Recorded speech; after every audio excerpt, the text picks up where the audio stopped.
Hello everyone. So, in this session, we are going to understand the introduction to environment impact assessment. And in the rest of the lessons, I'll take you through what is the process of environmental impact assessment.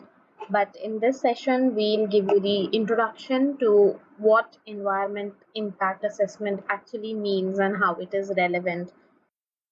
What is environmental impact assessment, which is also known as EIA? It's an environmental decision support tool which provides information on the likely impacts of development projects to those who take the decision so as to whether the project should be authorized. So let me take you through an example. For example, whenever government authorizes or government, they say that we need to come up with a dam or we need to come up with, a project, infrastructure, majorly infrastructure project, which might have, impact on the environment, then whether to go for that project or not, that's a decision which, some authority needs to take. Then in that case, and because infrastructure projects on one hand are very important for the development, socio-economic development of any country, any region, and also for the, getting money, providing jobs. But at the same time, it might have, adverse impact to the environment. So in such a case, there has to be a tool to assess whether it is, whether it is mm, okay to go ahead, or we need to just set stop and do not proceed ahead with the project. So environmental impact assessment is basically a environmental decision support tool which majorly is used by policy makers. So the purpose of an EIA is to determine the potential environmental, social, and health effects of a proposed development, so that those who take the decisions in developing the project and in authorizing the project are informed, they are well informed about the likely consequences of their decision before they take those decisions, and thereby are more accountable. So for example, let's take another example. In UK, Uttarakhand and Himachal Pradesh, there are a large number of small hydro projects which are being, granted to individuals or to organizations that they should come up. But at the same time, these states are the hilly regions, and there might be some, environmental hazards. So before granting go ahead for such environment and such projects, government, or there is any body of government which basically needs to assess what is going to be the consequences of giving such projects, such developmental projects, because no doubt these are, for example, let's say Tiri Dam.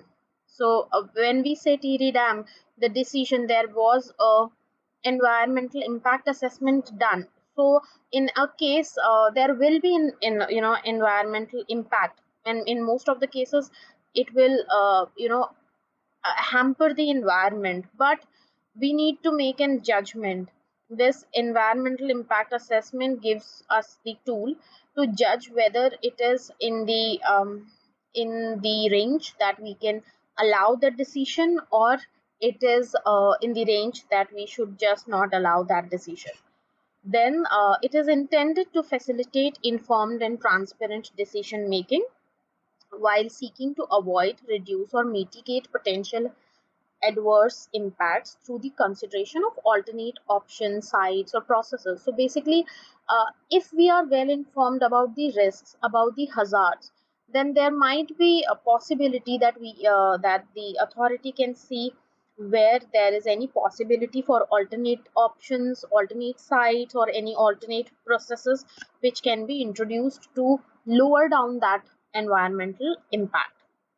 What is the definition of EIA? So basically, EIA is also sometimes referred as strategic environment assessment, and these are the two definitions for let's say for environment impact assessment, it is a systematic and integrative process for considering potential impacts prior to a decision being taken on whether or not a proposal should be given approval to proceed.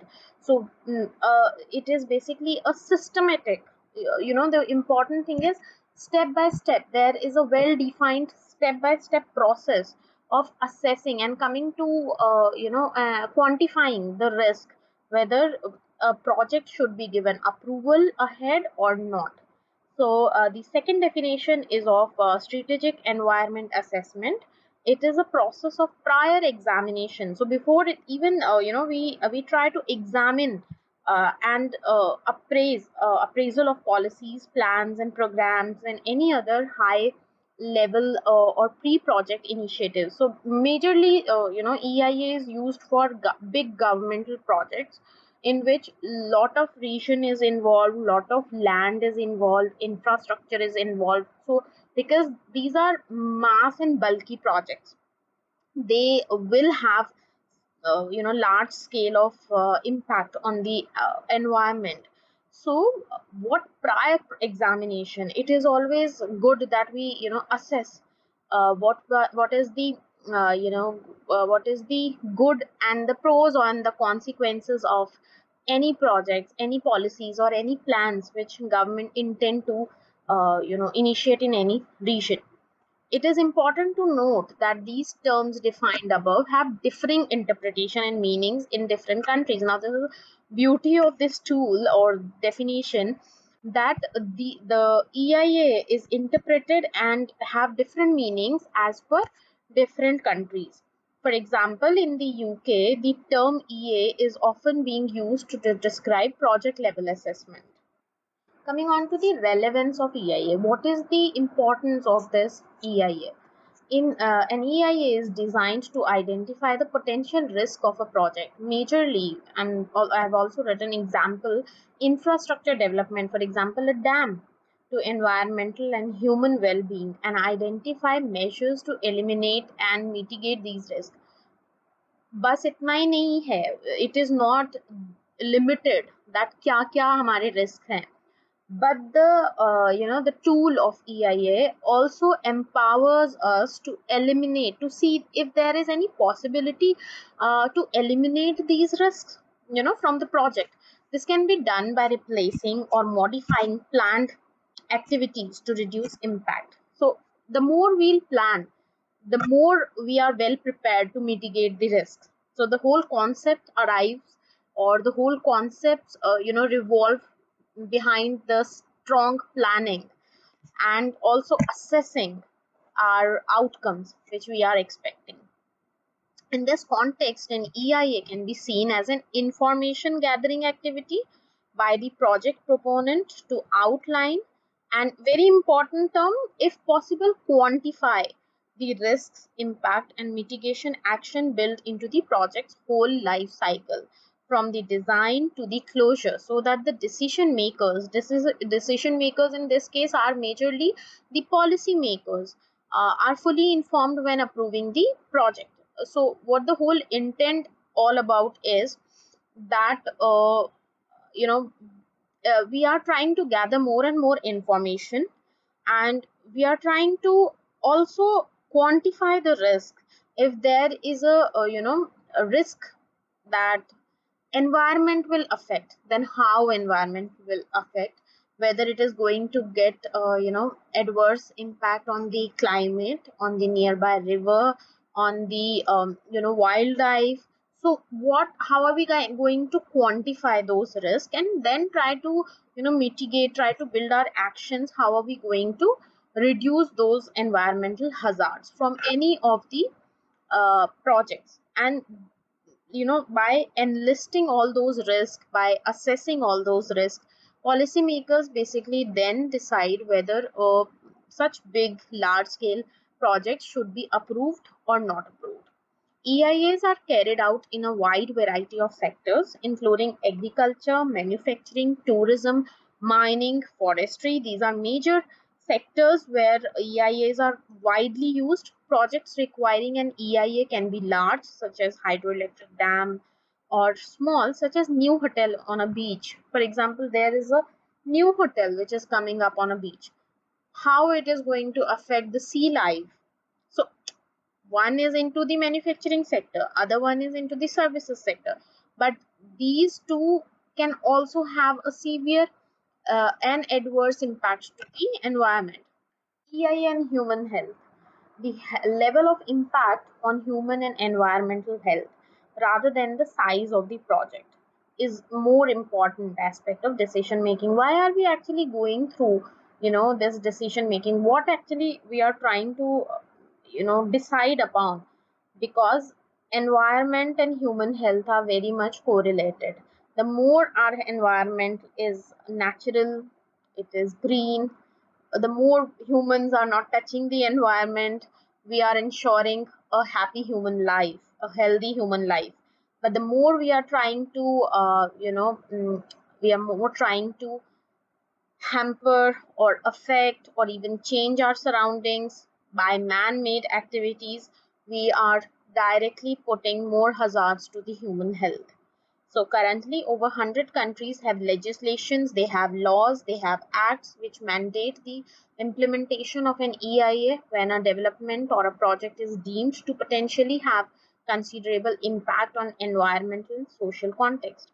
In some countries, there is also an indirect mandate for EIAs. Example, if the project is supported by some development banks such as World Bank or Inter-American Development Banks. Now, so what happens? There are over 100 countries uh, which have actually created or enacted acts and laws that EIA is integrated component of any development project being start to first this EIA process will happen.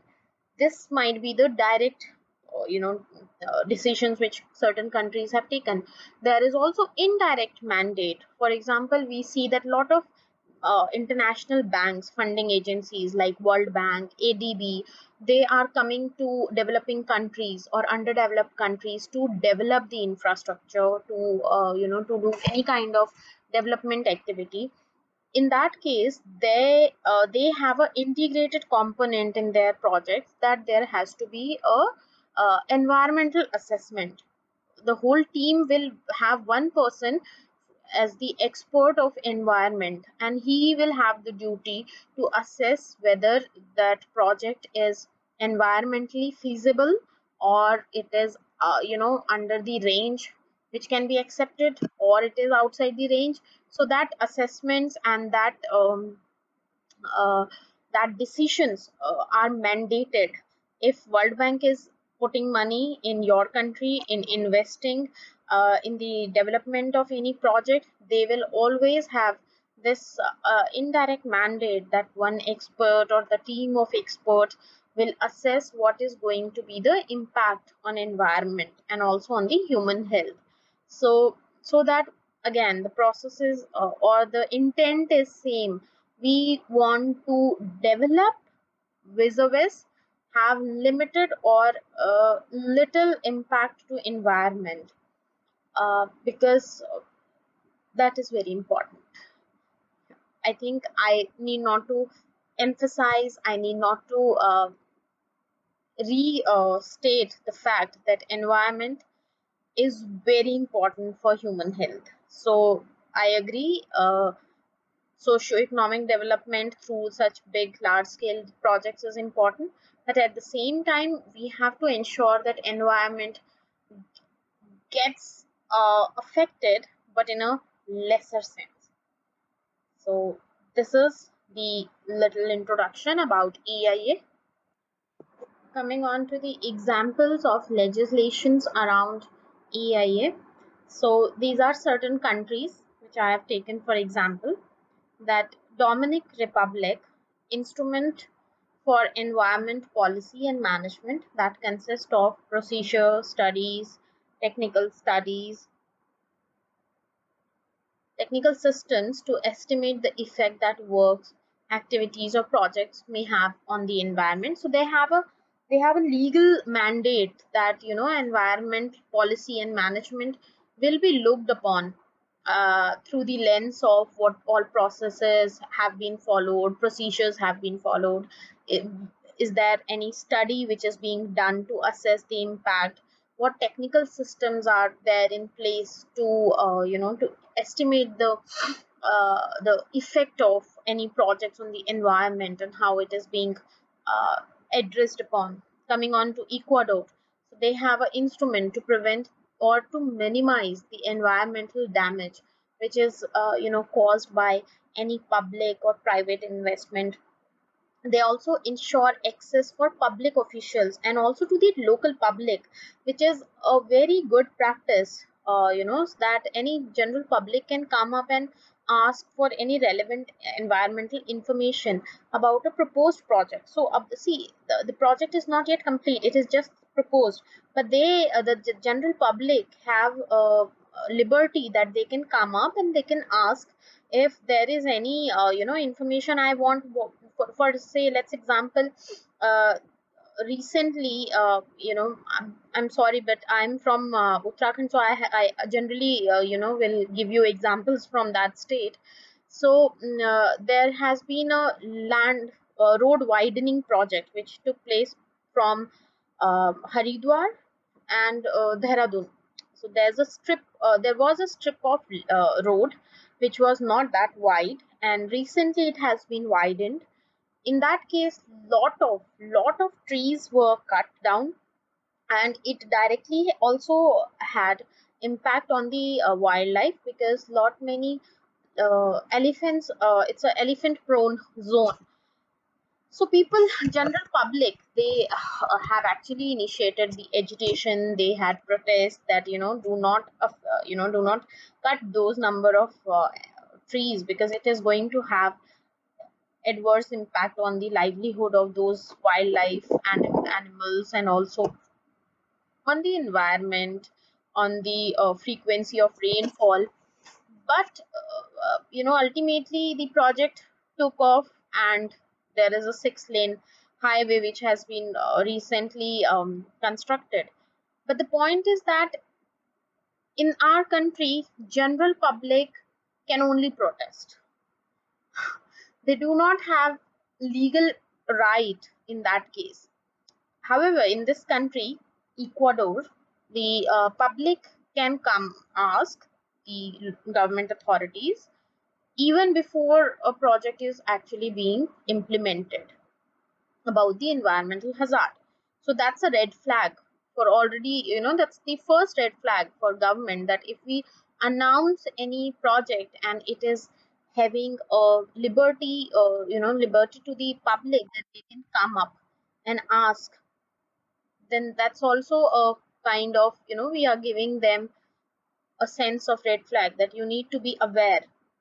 Coming on to the third country, which is the Mexico. So they have a legal mandate wherein procedure to protect the environment and avoid or reduce negative impacts by setting conditions for infrastructure projects. So in their case, they have already predefined that the conditions for infrastructure projects or any such activities that could disrupt their ecological balance or violate established limits and conditions. So they have such a good practices which small countries are adopting to protect their environment. For example, Panama. In Panama, early warning system based on continuous analysis that enables preventive decision making to protect environment. Even in their case, it requires prior to even beginning specific activities, works or projects. So there are already well established legal procedures or mandates which these countries follow. What is the benefit of EIA? Human well-being is closely connected to environmental sustainability. As a result, all form of human development, such as building infrastructure, roads, pipelines, mines, tourism facilities, they have an impact on the surrounding natural environment and vice versa.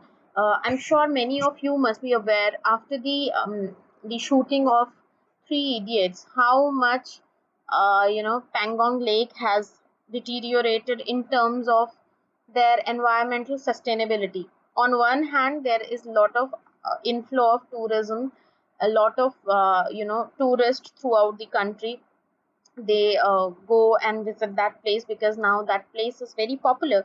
But such incidents always have a negative impact on environment. So equally, this is one example I can quote here, that tourism facilities, developing tourism facilities also have lot of environmental hazards. So this is evident when we consider the results of large-scale development like open pit mines, hotels for thousands of people, and large hydroelectric dams that often have irreversible impact on the environment and livelihood of people because of large-scale deforestation, excessive water use, habitat destruction, and resettlement. In this case, I can again quote example of 2016 tsunami, which had come in Char Dham Yatra of Uttarakhand, and lot many people have died because of very heavy rainfalls. And it is being, after the post that incident, it was said, or it was estimated that this much, this heavy loss of people, loss of human life, loss of infrastructure. In that case, it was a very big tragedy which has happened in the in Uttarakhand history. This has led because of lot of hydro electric projects which were coming from that on the banks of those river. So there are majorly two river in that area, and there are so large number of hydroelectric dams which are being constructed, and this is why such tsunami took place. So we are in the stage that we can even see what and to what impact, what scale of impact such kind of wrong decisions can bring to the human life. As the human population continues to increase, that's also a big problem for world, and natural resources becomes more limited. The importance of improving the sustainability of development and identifying mitigation measures, and thus the importance of creating high quality EIAs becomes more important, or they become. What are the outcomes of EIA? What are the direct outcomes? So the direct, if in terms of quantify, outcome, if somebody will ask, the final product of the whole process of EIA is an environmental statement or environmental report. The EIA report provides information to decision makers prior to issuing an operating license, so that they can properly assess the project's impact on both environmental and also on the people. Therefore, the report needs to be based on accurate, relevant information that accounts for diverse impact and cumulative effects of the planned project's lifestyle. What are the target audience? Now, many of you might be thinking, this EIA, who will basically use this EIA as a decision making tool?